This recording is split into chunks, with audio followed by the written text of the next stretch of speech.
Good day, everyone. Welcome to Natter Negosyo.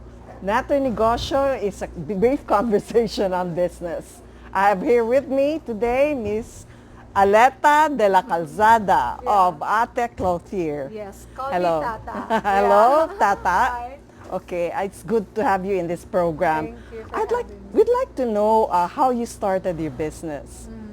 So this is a post-retirement career actually for me. I started 6 years ago. It was supposed to be just a tailoring at home. How I came up with the tailoring is I've always been fond of dressing up, especially during my days when I was during the days when I was assigned in Manila, wherein we, as provinciana, we take extra effort ba to dress up and look our best, diba? So, the clothes back then were so expensive though, even until now, but, the designers or the really nice suits and tailored clothes are kind of expensive. So, what I did was, I actually bargain shop and, so if when you do bargain shopping, you don't really have the right fit all the time, di ba? So, if the material is nice, I still buy it. And if the price is right, and then, kung huot, pagamian, what do you call this? I just open up the the front, and make it into an overcoat or remove the sleeves. If it's loose, I alter it. You had previous training on No dressmaking? training on dressmaking, but I've always been like that. Like, akong gubon ang sinina and make it into something else. Even my dolls, I use mga different handkerchiefs or ana-ana, combine them, mga retaso, come up with clothes. So, But otherwise, no experience except for the time when I was in high school that I do sell curtains and quilted bags and blankets which I made myself. So learning from our practical arts. But otherwise, in terms of career, I graduated HRM, so supposedly hotel and restaurant na field, na industry, and then but I've always been in sales and marketing my entire corporate life, which is almost over more than 25 years. How did you meet DTI? And then DTI, yeah, it was Melanie Nang who was back then the Cebu Chamber of Commerce president who introduced the program to me, the Kapatid Mentor Micro program. So that the time when she was here, she's a Suki man. So they just launched Suki of your shop. Suki, very Suki. She was one of the first customers? One of the first. Here Really? in ano. How did you meet Melanie? Melanie Nang, they're all word of mouth. I met Melanie Nang through She's- Mayan Solomon. By the way, for the listeners or the viewers, she is the president of the Cebu Chamber of Commerce and Industry. Yeah, for 2-3 years, I think. Yes. So how did you meet Melanie Nang? Through Mary Ann Solomon. No. Melanie Nang is through Tita Elo, the Fernandes. Yeah, and then the Fernandes are one of my first few customers back in the house where we were still operating at the house. How did she introduce the Kapatid Mentor Me program she was of telling me DTI? that they were launching something in cooperation with DTI, and I'm the perfect candidate for it because I already have a business which has a lot of opportunities. So siya sa way of saying it nga, wa pa jud na nagkadimao imong mga orders diha, daghan kay gubot kay imong tindahan. So there was really no It's branding chaos. yet, no concept, branding, no clear concept of what. wala plastic ra among mga sudlanan. Sitro nga Where plastic. was your first shop then? In the house, and then in Ramos, and then here. But Ramos was really small. And Why was she interested in trying your shop? Or was there a word of mouth? She likes our designs. It's very comfortable, easy to mix and match. And then she was like, "Oh, I can make this like my go-to na niya." So like if she likes one design, she can order. If she has a favorite, she can order in multiple in different colors. Ah. That's what she likes about it. And then it's easy to um, um, complement it with accessories. And then with the different accessory, it changes na daw the look. So it doesn't look like imong gibalik og sulot or something like that. That's why. And then So also you the fit. alter a little bit Yes, for every yes. color. Well, not really, but the look, the total look changes depends on the accessory that you use. Ah. Like it could come out casual or formal now or business like, depends on your accessory How do you describe your fashion style? style. I definitely I like something comfortable, loose, wherein you can really move, and I it's notice you clean don't cut. do a lot of prints. You don't Yeah, your not really, your just a cloth. little. Uh-uh. And then it has to be classic. Could stand the, the ages. So even if you wear, like, if the clothes that they bought like 6 years ago, they can still wear it now. So it's not trendy. I think, It's though the simple. others are saying it's trendy now, it gives a statement, but not really. It's the classic cut. I noticed that there are Yeah. not a lot of prints Prints, on yeah. your cloth. The cloth that you use. That's not really because I don't like prints. I love prints. It's just that because our You can market, accessorize more. yes, and plus our market in Cebu is still a niche. Like, we haven't really promoted, so it's still within, I think it's within the same circle, though our circle is getting bigger.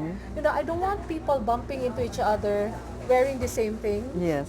Diba? Wearing the same clothes, so it's safer when it's plain.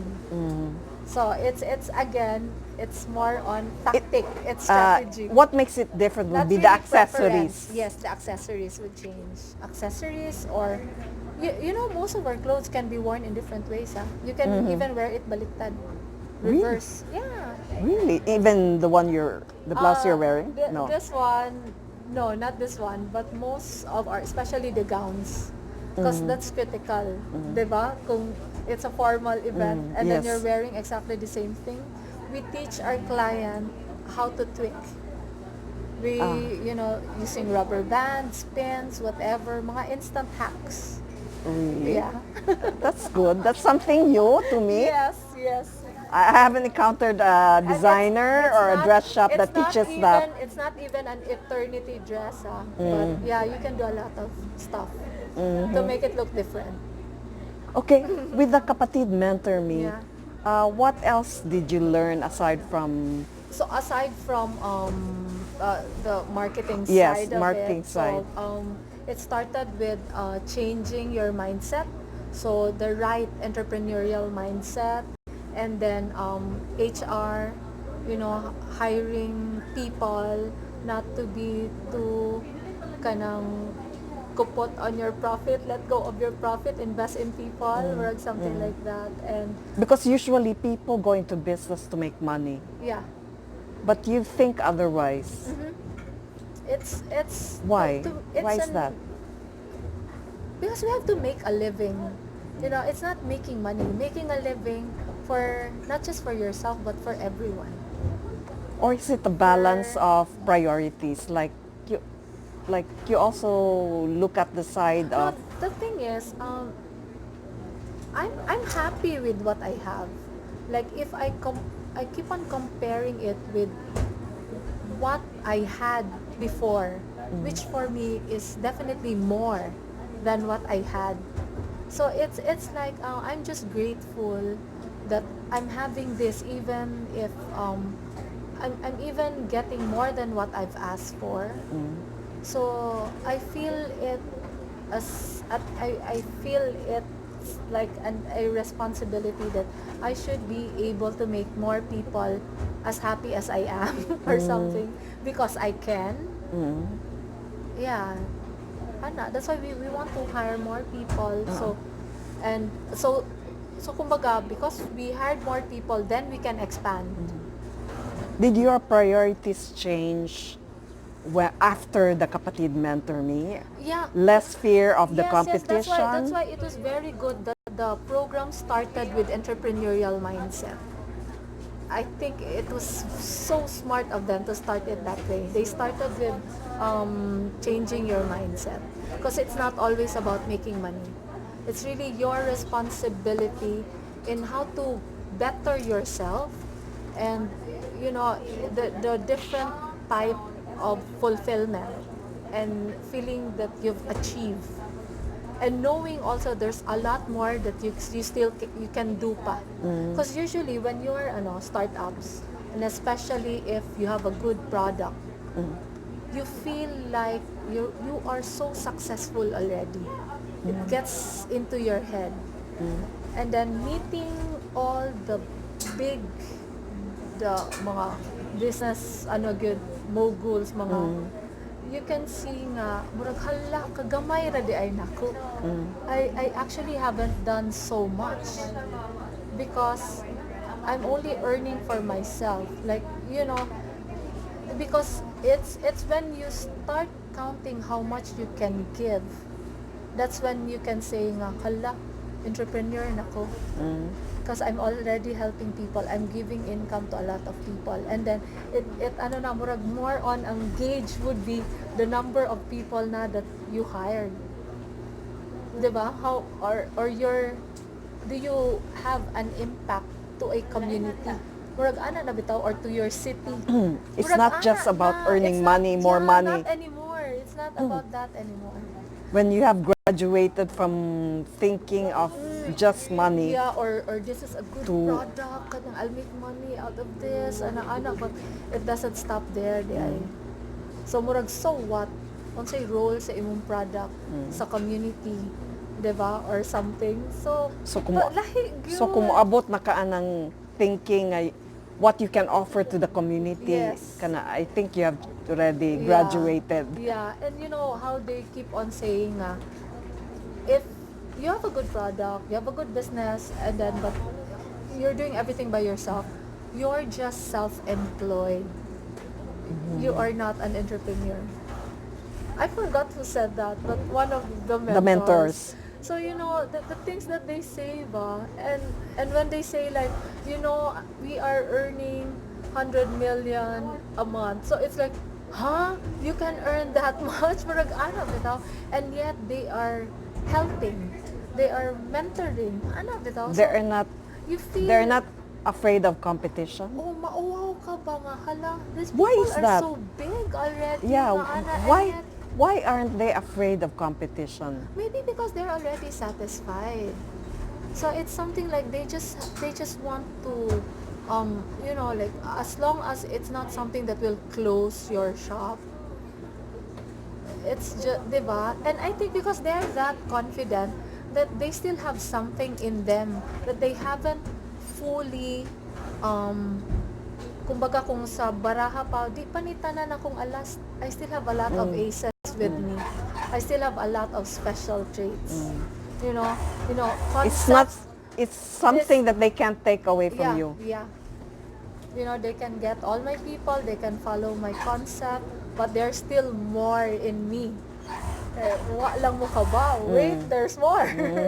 Yeah. So something like that siguro. I think they're at that stage. So right now you're already a mentor. Yes. For how many years na? For how many I KMME think sessions? March pa lang or one year, I think. Yeah. Yeah. It started December. No. It started only this year, 2019. Yeah. So I'm not even 1 So year. what yet. are you trying to convey to the newbies, new entrepreneurs? What So, as a mentor, what do you want to convey to this? well, first of all, as a mentor, I only joined the Mentor Me on Wheels yet. So every time I do that, my first line would be, take note of this, ask DTI or go to Go Negosyo, ask for schedules of the Kapatid Mentor Mentors. Me. They really have to join the program because it would help them. And then so they pitch about their products and what they're trying to offer, and then I usually ask them na if you will not be selling this product, will someone die? Will the Philippines suffer or something like that? So which is a big question, but I'll just start with that. But it's like, hey, I'm not trying to discourage you. What I'm saying is, whatever it is that you have right now, are you solving a problem or something? I mean, it's good, but it goes beyond good. It should go beyond good for you to really make it before you even start promoting or investing so much already.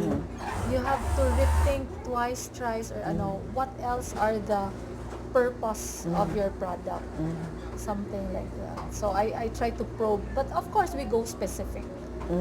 Like again, if with a cake, so how far do you want to take your business?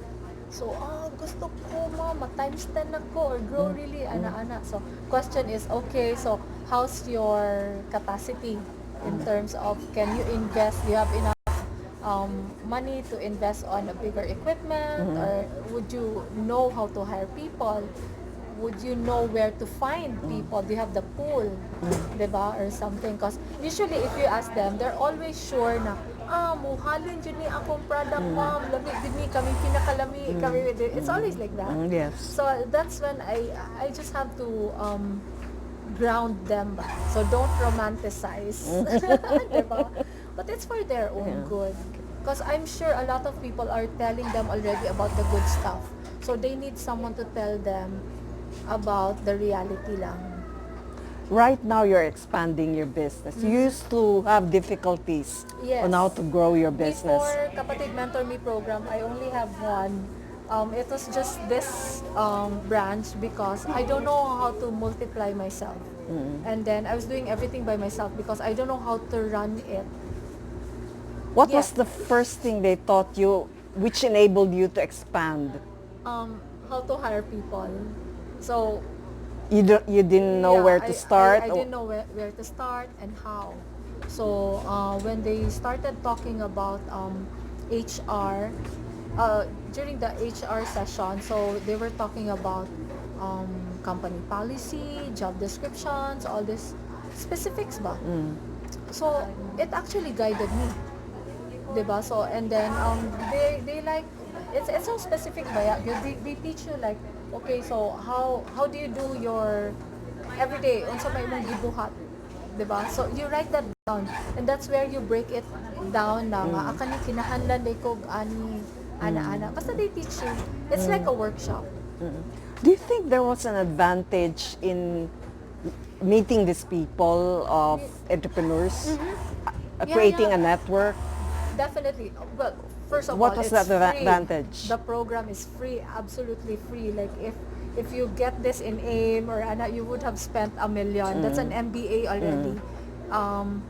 And then, but then again, aside from that, the mentors that you're working with, they are practitioners, meaning they themselves have already are successful entrepreneurs, and or kumbaga the program really got the best mentors na kanang with puso gyud ang teaching. Ano bitaw, they're so passionate. They're also seasoned entrepreneurs. Super seasoned.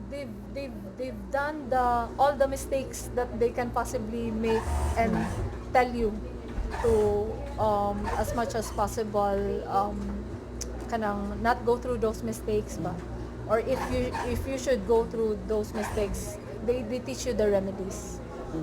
And what's nice about it is they keep on telling us about good governance, kanang do what is right, what is kanang good for your good to your conscience, nga kanang klaro, kanang legit ni ha, ana they always start with, nag-register na ba mo, or you know, they teach you about barangay micro business, because instead of kanang ang uban dili magresibo, resibo mo, but there's a way, there's always a way. You know, the government has a lot of programs and offerings to micro and small businesses that will help you with your finances.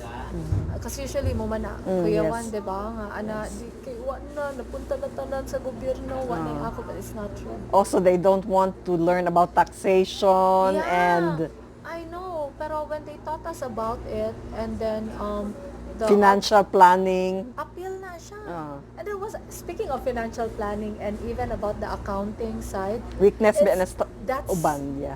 all siguro. I think all. Entrepreneurs, yeah. All new entrepreneurs. Yes, that's your weakness. But when they got Tita Kaluya, who was really able to make it a fun lesson, a fun session, that I think she became the most popular mentor, and it was the most popular topic. How did she make it appealing to the entrepreneurs? She was speaking our language, so no jargons, no, I don't know. It wasn't like, okay, workshop ta, identify, debit ni credit. It wasn't like that. Oh, i-balance ni nato. It wasn't like that.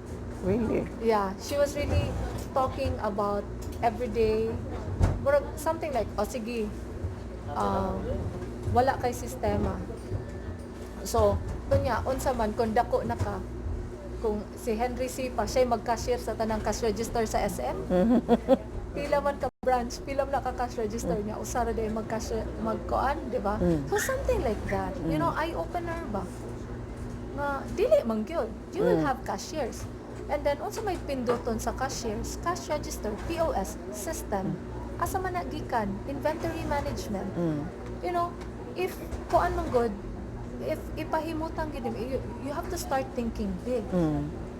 Diba? So, kung naa kay plano mo dako ka, mala SM na kay cash register, you have to come up with the systems and stuff. You have to declare everything. That's the only way.